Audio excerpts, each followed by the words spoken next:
So Duke has really settled into life. Yeah, comfortable. Yeah, talk about where Duke is when we see him again. Well, he's a happy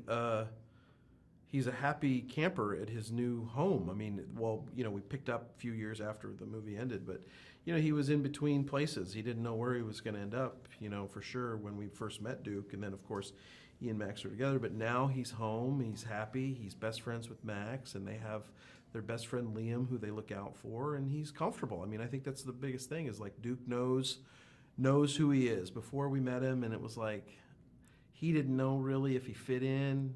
Apartment's small, he's big, taking up too much of the bed. But now it's like I've carved out my space in life, so I'm good. How does the introduction of this little human impact them? Well, each differently. Max is neurotic and scared and worried about everything, which is completely relatable. I think if I was a parent, that's probably how I would be, is worried about everything that my kid would be coming across, more importantly, that would be coming across my kid's path. And Duke is more, it's like, it's going to happen. Whatever, happens is going to happen. And we just got to be there to prepare him and the best we can to face all of challenges of preschool, It's and that's the other aspect that the parents can relate to. Sometimes that's the mom, sometimes that's the dad who have those.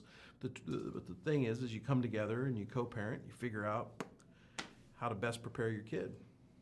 Now, the farm stuff was really cool. Yeah. Did you have a favorite scene in the film? Well, when they showed me the turkey for the first time, I was very impressed because I felt like somebody did the research on farm life. I grew up on a farm with pigs and cows and stuff like that. And always the animals that were the most freaky and ruled the most were the fowl, whether it's a duck, a goose, a chicken, a rooster tormented me. So I just thought that was like perfectly spot on.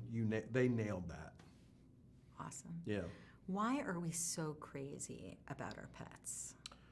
Well, because they're just pure joy and pure happiness. And, there's no complications with your relationship with your dog. I mean, the worst thing that may happen is you come home and your dog did something like peed or maybe chewed up a shoe or something like that. That's if you haven't trained your animal well enough.